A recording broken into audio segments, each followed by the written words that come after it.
In this demonstration, I'm going to show you how to make your app more visually attractive. And very often you might have some data or some records that you want to make a pie chart from, and or any kind of a graph. So we'll go to data mode here under code. So I'll go into data and go down here to draw chart. And you don't need to learn the code from scratch. All you need to do really is to go into the examples and copy and paste an example and then change it around to what you need. So go to see examples. And under see examples, if you go down to the first example here, now we're going to drag the mouse across it and hold down Control and press C to copy it. Or you can just go, of course, right click copy as well, whatever you prefer. Now, once you've copied it, you go here. Now, these are all what are called blocks. This is block mode. So you have to go to text mode here in your code. So show text. So, and then the first line of your text comes up. So what this does is it converts the blocks to their original form, which is JavaScript. It's the JavaScript programming language. So now you Control V to paste your code in there. So hold on Control and press V, or else right click paste. Again, same thing. And there is your code that you copied from the example. Now I'm going to show blocks again because it's more, again, visually it's easier to read when it's in blocks.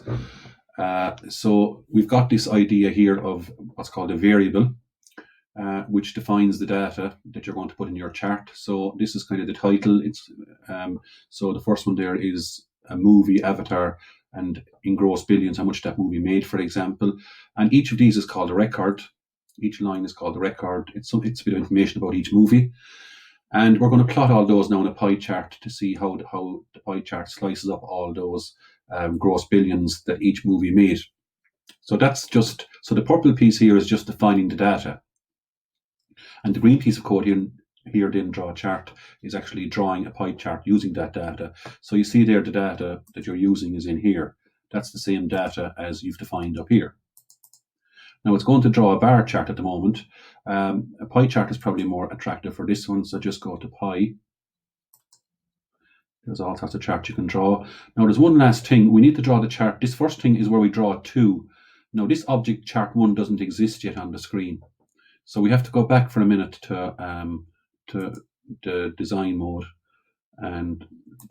up here, sorry, and we have to just put in a chart.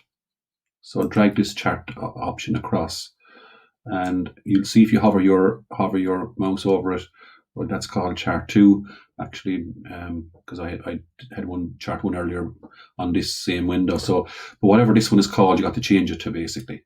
So I need to go back now. That's called chart 2. So if I go back to my code again and change that to chart 2,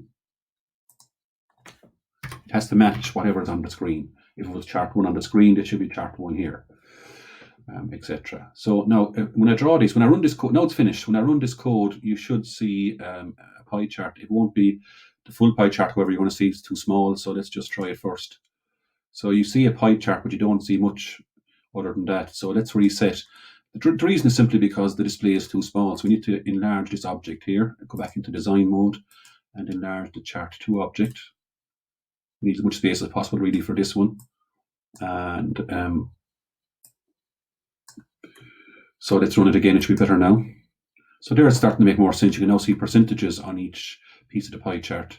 So it's a fairly attractive display, and it can actually obviously enhance the look of your app. Now, other things to fix here, some of these names are just simply too long. So you can go over to data, over to code, and you can do things like change the title. So Star Wars especially is too long a title. So maybe just for the moment, maybe take out the word "the." That might help. And if that doesn't, we'll have to go further. Just see if that fixes it. So reset and run it again. Now it's still too big. So we're going to have to maybe just say Star Wars for the moment. But I'm just giving you an idea of how you learn by trial and error how to do your own pie chart. So Star Wars and reset again. So now it makes more sense. Avatar, Titanic, Star Wars, Jurassic World, Marvel, the Avengers. I might just say the Avengers there again, just so that it fits into our display. We've got to be conscious of our display as well, and what's practical with the display space that we have. So there now it actually makes more sense. Now, obviously, I just picked an example from the examples here, but of course, you can put in your own information now. It might not be a movie at all; it could be something else. But you know what to change by trial and error. You'll find out what you change here, and you can change this around to anything you want, basically. So that's how you do a pie chart for your app.